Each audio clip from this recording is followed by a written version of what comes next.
दोस्त जो होते हैं ना वो आपके बुरे वक़्त में आते हैं और आपको उस बुरे वक़्त से निकालते हैं और आपको उस बुरे वक़्त से निकाल के चले जाते हैं, गायब हो जाते हैं, ठीक है? और जो आपके ख़ास दोस्त होते हैं वो पता है क्या करते हैं? वो आपके अच्छे वक़्त में आते हैं, ठीक है? अच्छे वक़्त में आके तुमको ऐसे बुरे वक़्त में डालेंगे और फिर खुद निकल जाएँगे, वहाँ से फिर तुम्हारा बाप भी तुमको नहीं छुड़ा सकता। ये होते हैं ख़ास दोस्त। तो एक वाक़या याद आ गया मुझे। हम स्कूल में पढ़ते थे, तो ज़ाहिर है अब आगे बैठेंगे तो ज़ाहिर-सी बात है आगे तो वही बैठे जो होशियार हो। हम थोड़े से नालायक टाइप थे। तो हम बेंच पे बैठते थे।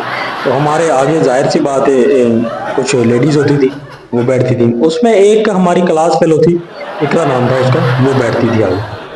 तो अब ज़ाहिर-सी बात है हम लड़कों में थोड़ी-सी होती है कि लड़कियों को बहुत इज्जत देते हैं, बहुत अच्छे से बात करते हैं। तो मैं उठ के जाके उससे जो काम मैंने नहीं किया हुआ था होमवर्क, ठीक है, वो मैंने उससे कहा कि मुझे कॉपी दे, मैं होमवर्क कर लूँ तो मैं लिख लूँ। तो मेरे साथ में ही बाजू में बैठे 4 लड़के और देख रहे थे उसकी तरफ कि मैं उसके साथ बात कर रहा हूँ और वो बड़े गुस्से से मुझे देख रहे हो कि जैसे मैं उस पर लाइन मार रहा हूँ, ठीक है। तो जब मैंने उनकी तरफ देखा तो उन्होंने कहा कि बच्चू ठहर, तुझे देखते हैं। वही हुआ, स्कूल की छुट्टी हुई नहीं तो वो चारों लौंडे खड़े मुझे मारने के लिए। अब मैं सोचूं कि ये अब नीचे जाऊंगा तो ये मारेंगे। मैं जाके जैसे उनके पास खड़ा हुआ तो बोले कि हाँ भाई, तू बड़ा उसके साथ बातें चाते करने की कोशिश कर रहा, तेरी वो भाभी है। अब मैं उनकी तरफ देखूं और सोचूं कि अब इन चारों में से मेरा भाई कौन है, क्योंकि शक्ल में चारों ही एक दूसरे से मिलते नहीं थे। तो इतने में जो है ना, मेरा खास दोस्त आ गया, पीछे से आ गया। अब वो उसको देख के ना वो चारों की फट गई।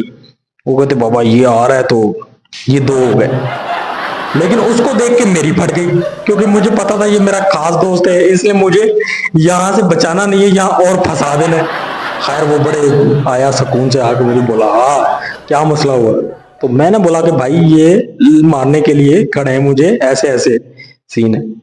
तो फिर वो भी बोला ऐसे ही मार देंगे ये बैंचोद, इनको देख लूंगा मैं, ठीक है। उसने निकाला से और साथ में लड़का खड़ा था, उसको दे मारा ढस। जब उसको दे मारा तो वो भी परेशान हो गए कि यार बंदा तो बड़ा गुस्से वाला है। तो जब उसको पड़ी तो उन चारों ने बोला कि अब पता चलेगा तुम्हें कि ये अपने दोस्त को जब पड़ती है तो कितना बुरा लगता है। वो बोला कि ये तो मेरा दोस्त है ही नहीं। अब मेरी लड़ाई उन चारों के साथ थी, लेकिन वो अलहदा एक उस लड़के के साथ लड़ाई लेके बैठ गया। अब मेरी लड़ाई साइड पे रह गई और वो उसके साथ लड़ाई में शुरू हो गया। अब उसको पकड़ के वो धो रहे हो कि भाई तूने हमें क्यों चपेट मारी। अब हम चार, वो एक मैं, और अब हम इसको देख रहे हो कि ये अब उसके साथ लड़ाई करने लग पड़ा है। तो खैर जब उसको मार पड़ी तो उसने कहा कि ठहरो यार, भाई तुम सारे हमें मारे जा रहे हो, तुम मुझे भी जरा अपने दोस्त बुला लेने दो। तो ऐसा चूतिया ठहरा, उसने क्या अपना मोबाइल निकाला, मोबाइल निकाल के कॉल मिला लगा तो साले के पास बैलेंस ही नहीं था। बैलेंस नहीं था तो कहता यार अब तो लगता है किस्मत ही खराब है, आप मारो। वो फिर उसको मारने लगे तो फिर उसमें से जो चार लड़के थे उसमें से एक बड़ा समझदार लड़का था, ठीक है, मम्मी डैडी था, बरगड़ बच्चा था, उसने कहा कि यार ये ना इंसाफी है, अभी मैं जिंदा हूँ, इंसाफ होगा। उसने उसको मोबाइल निकाल के दिया, मोबाइल निकाल के दिया, बोला कर अपने दोस्त को कॉल, बुला ले, देखते हैं जो होगा देखी जाएगी। ऐसा साला चूतिया निकला, फोन का नंबर मिला के तो आगे से मेरा नंबर ही मिला रहा हो कि मेरा नंबर मिलाएगा और मुझे कॉल कर रहा हो। मैंने जब मोबाइल निकाला देखा मुझे कॉल आ गई, मैंने थोड़ा सा साइड पे चेहरा किया और उसको कहा, उसने कहा हाँ रिजवान यार मैं मार खा रहा हूँ, कम से कम बचा तो सही मुझे। तो मैंने उसको थोड़ा सा साइड पे होकर कहा, मैंने कहा भाई जिस तरह तुझे मार रहे हैं ना तो चूतिए ये मुझे भी बड़ा मारेंगे, तो चुप करके निकल ले।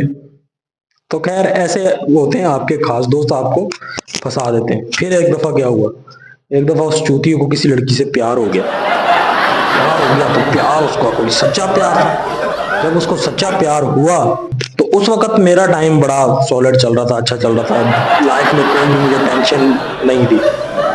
तो एक दफा उसके घर बात पता चल गई कि बाबा ये किसी लड़की के चक्कर में है और ये उसके पीछे पड़ा हुआ है। उसके वालिद साहब को पता चला, उसके वालिद साहब ने उसको मार दिया। उसको मारा अच्छा खासा, तो आशिक मिजाज देवदास लोग था।